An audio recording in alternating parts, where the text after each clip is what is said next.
Hello viewers, இனி நம்ம பார்க்க போறது ஒன் பீஸ் எபிசோட் 471 பார்ட் 1.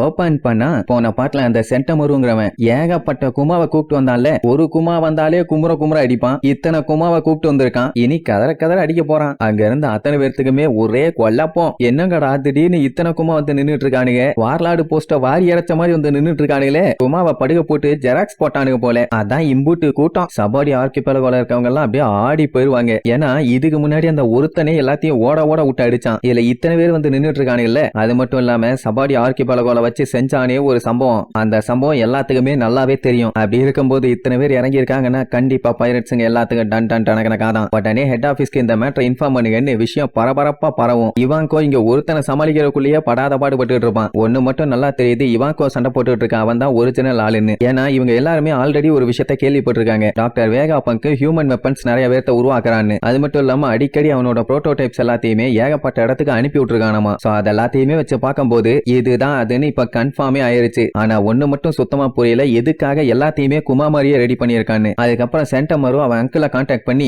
நம்ம பிளான் பண்ண மாதிரியே எல்லாம் போயிட்டு இருக்கான்னு ஃபர்ஸ்ட் விசாரிப்பான். ஏன்னா அவன் கேள்விப்பட்ட வரைக்கும் எல்லா பைரட்ஸுமே ஈஸியா சென்டர்ல வந்து மாட்டிட்டாங்க. அது மட்டும் இல்லாம கொஞ்சம் அங்கன்னு இப்ப செதறி போயிருக்காங்க. சோ இனிமேட்டு அவங்களால தப்பிக்க முடியாதுங்கிற மாதிரி சொல்லிட்டு இருப்பான். அதை கேட்ட மத்த பைரட் லீடர்ஸ் எல்லாருமே லைட்டா உசாராவானுங்க. இவங்களுக்கு இன்னுமே புரியல எதுக்காக நேவி இப்படி ஒரு வேலையை பார்த்துட்டு இருக்காங்கன்னு. ஆரம்பத்துல ஃபர்ஸ்ட் இவங்களுக்கு கிடைச்ச இன்ஃபர்மேஷன் என்ன, ஏச சீக்கிரமா போட்டு தள்ள போறாங்கன்னு. அப்படி தெரிஞ்சாங்கன்னா அத்தனை பேருமே அடிச்சு புடிச்சு வேகமா முன்னேறி போவாங்க. அப்படி இவங்க முன்னேறாங்கன்னு தெரிஞ்சவனே அவனுக்கு பேக் அடிச்சானுங்க. நேவி ஆளுங்க அவ்வளவு சீக்கிரத்துல பேக் அடிக்கவே மாட்டாங்க. ஆனா அவனுக்கு அடிச்சிருக்கானுங்கன்னா ஏதோ சரியில்லை. பட் இருந்தாலும் வேற வழி இல்லையே, இவங்க முன்னேறி போனாதானே அவங்களை அட்டாக் பண்ண முடியும். உள்ளுக்குள்ள அந்த சர்க்கிள்குள்ள எல்லாம் வந்தவனையே குமாவை வர வச்சு பின்னாடி ஃபுல்லா லாக் பண்ணிட்டாங்க. அப்படின்னா என்ன அர்த்தம், இப்ப எல்லாருமே நடுவுல மாட்டிட்டாங்க. சொல்ல போனா இது செக்மேட் மாதிரி தான். இதுக்கு தான் ஒயிட் பியர்ட் முன்னாடியே என்ன சொன்னானா, எல்லாரும் பேக் அடிச்சு போயிட்டு இருக்கும் போது கூட பின்னாடி சைட்ல வந்துட்டு இருந்த நேவி ஷிப்ஸை ஃபர்ஸ்ட் அடிச்சு காலி பண்ண சொன்னாரு. அப்படி பண்ணதுனால தான் இவங்க கொஞ்சம் சேஃப்டியா இருக்காங்க. இல்லன்னா கப்பல்ல இருந்து நேரத்துக்கு அட்டாக் பண்ணி தெரிய விட்டுருப்பானுங்க. அப்போ ஒயிட் பியர்ட் கரெக்டா தான் சொல்லியிருக்காருன்னு அப்பதான் எல்லாத்துக்கும் புரிய வருது. இங்க ஏச போட்டு தள்ள போற மாதிரியே போஸ்ட் கொடுத்து நிப்பானுங்க. ஆனா போட்டெல்லாம் தள்ள மாட்டானுங்க. இங்க சென்கோகு கத்திட்டு இருப்பான். என்னன்னா அவன் போட்ட பிளான் ஒர்க் அவுட் ஆகல. எப்படியோ உசாரா ஒயிட் பியர்ட் அவங்க நேவி ஷிப் எல்லாத்தையுமே காலி பண்ணிட்டான். இப்ப பைரட்ஸுங்க எல்லாத்தையும் ட்ராப் பண்ண முடியாட்டியுமே இவங்களால ஃப்ரண்ட் அண்ட் பேக்னு ரெண்டு பக்கம் இருந்தும் அட்டாக் பண்ண முடியும். அதனால ஒயிட் பியர்டுக்கு ஹெல்ப் பண்ண வந்திருக்காங்களே பைரட்ஸுங்க, முதல்ல நம்ம பிளான் பண்ண மாதிரி அவங்க எல்லாத்தையும் காலி பண்ணுங்க. அதுக்கப்புறம் யார் யாரெல்லாம் முடிஞ்ச அளவுக்கு அட்டாக்கிங் டிஸ்டன்ஸ்ல இருக்காங்களோ அவங்க எல்லாத்தையும் காலி பண்ணுங்க.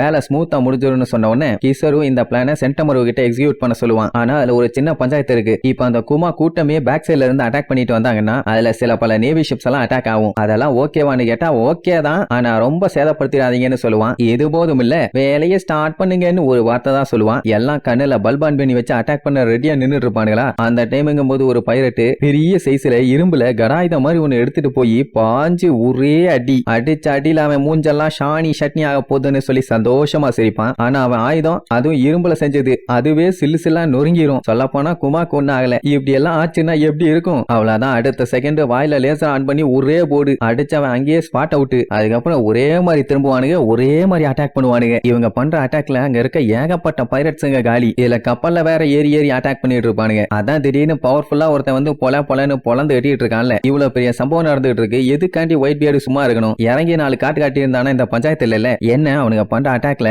மேக்ஸிமம் அவனுங்க நேவி ஷிப் தான் நிறைய அடி வாங்கும். அவனோட ஐட்டத்தை தியாகம் பண்றதுக்கு அவனுக்கு ரெடி ஆயிட்டானுங்களா. சரி ரைட்னு ஒயிட் பியர்டு எல்லாத்துக்குமே பூஸ்ட் ஏத்துற மாதிரி யாருக்கும் பயப்படாதீங்க, நீங்க பிளாசாக்குள்ள என்டர் ஆகிற வரைக்கும் யாருக்காகவும் நிக்காதீங்கன்னு ஒரு வார்த்தை தான் சொல்லுவான். அவ்வளவுதான், எல்லாம் வெறி கொண்டு அடிச்சு புடிச்சு பிச்சுக்கிட்டு போவானுங்க. அந்த மார்க்கோலாம் ஒரு மிதி தான் வைப்பான். அவன் மிதிச்ச மிதியில ஏகப்பட்ட பேருக்கு வாய் வெத்தலை பாக்க போட்டுரும். ஏன்னா இப்ப இவங்க உள்ள இறங்கிட்டாங்க. இதுக்கப்புறம் பேக் அடிக்கிறதெல்லாம் வாய்ப்பே இல்லாத காரியம். அவங்க இனிய பிடிக்கிறதுக்குள்ள நான் எப்படியாச்சும் ஏச போய் காப்பாத்திடுவேன்னு வெறியோட சொல்லிட்டு இருப்பானா. அந்த டைம்ங்கும் போது குமா அந்த பெரிய படையோட வந்துகிட்டு இருப்பான். ஆனா அவங்கள காலி பண்ண 2 டிவிஷன் கமாண்டர்ஸ் அவங்க ஆளுகளோட பாஞ்சு போவானுங்க. ஏன்னா அந்த குமாவை காலி பண்ணிட்டா எல்லா பஞ்சாயத்தும் ஓவர். பேலன்ஸ் இருக்கிறது அந்த நேவி ஆளுகளும் அட்மிரல்ஸ்களும் மட்டும்தான். அவங்கள பவர்ஃபுல்லான ஆளுங்க பாத்துக்குவாங்கன்னு வைங்களேன். அதனால சட்டு புட்டுன்னு வேலைய முடிய போவானுங்க. இங்க சென்கோக்கு மறுபடியும் ஒரு ஆர்டர் போடுவான். அதாவது நேவி ஆளுங்க யாரும் ஐஸ்ல இருக்க வேண்டாம், எல்லாருமே ரிட்டர்ன் வாங்கன்னு. அண்ட் அது மட்டும் இல்லாம அவங்க யாரும் பைரட்ஸ பிளாசாக்குள்ள விடக்கூடாதாமா. அதான் பாதி வந்துட்டா இல்ல, இனி என்ன விடக்கூடாது நொடக்கூடாதுன்னு. பட் இருந்தாலும் அதை பத்தி எல்லாம் கவலைப்படாம இந்த நேவி ஆளுகெல்லாம் பிச்சுக்கிட்டு ரிட்டர்ன் ஓடுவானுங்க. அந்த டைமுங்கும் போது மிஹாக்குக்கும் விஸ்டாவுக்கும் பயங்கரமான சண்டை. விஸ்டா எதிர்பார்க்கவே இல்லை இந்த மாதிரி வேர்ல்டுலயே கிரேட்டஸ்ட் ஸ்வாட்ஸ்மேன் கூட இப்படி சண்டை போடுவோன்னு. அதனாலேயே அவன் ரொம்ப ஆர்வமா சண்டை போட்டுட்டு இருப்பான். அதே நேரம் நம்ம ஒயிட் பியர்டு கூட இருக்கிறதுலயே பெஸ்ட் ஸ்வாட்ஸ்மேன் யாருன்னு கேட்டா அவன் தான். சோ எந்த அளவுக்கு ரெண்டு பேத்தோட கெபாசிட்டி இருக்குன்னு சொல்லிட்டு அவன் ஃபர்ஸ்ட் ஃபிளார்ஸோட இதழ்களை வச்சு அட்டாக் பண்ணுவான். அவன் அதுக்கு ஒரு கவுண்டர் அட்டாக் பண்ணுவான். அந்த அட்டாக் அவன் ஈஸியா டிஃப்ளெக்ட் பண்ணி விட்டுருவான். சொல்ல போனா ரெண்டு பேருமே கிட்டத்தட்ட ஈக்குவலா தான் சண்டை போறானுங்க. இப்படி இவனுக்குள்ள பயங்கரமா சண்டை போயிட்டு இருந்தா இங்க இந்த சென்டமரு பாசிபிஸ்டாஸ் விட்டாதீங்க எல்லாத்தையும் பொலந்து கட்டுங்கன்னு சொல்லி அந்த குமாஸ் எல்லாத்தையுமே ஏவி விட்டுருவான். இங்க இந்த பைரட்ஸுங்க கெனான் எல்லாம் மூஞ்சிக்கு நேரா வச்சு அடிச்சு பார்த்துட்டானுங்க. அப்பவுமே அவனுக்கு எதுவுமே ஆகல. இதெல்லாம் கொஞ்சம் ஓவரா இல்லையா? அவன் மூஞ்சிக்கு எதுவும் ஆகலன்னா சரி ஓகே விட்டுறலாம். எதையாச்சும் ஸ்டீல்ல பண்ணிருப்பானுங்க. முடிக்கு கூடவா எதுவும் ஆகாது. சரி ஏதோ ஒரு கன்றாவி அவன் அட்டாக் பண்ணி எல்லாத்தையும் காலி பண்ணிட்டு போவான்னு வைங்க. இத மக்கள்லாம் லைவா பார்த்துட்டு ஆடி போயிருவாங்க. அப்படின்னா அவங்க மனுஷங்களே கிடையாது. அது மட்டும் இல்லாம அவங்கள அசைக்க முடியலன்னு சொல்லி பார்த்துட்டு இருக்கும் போது இருந்த 3 டிஸ்பிளேல 2 டிஸ்பிளே அவுட். ஒன்னே ஒன்ல மட்டும் தான் டெலிகாஸ்ட் ஆகுது. அப்ப அங்க ஏதோ பஞ்சாயத்து ஆயிருச்சோ.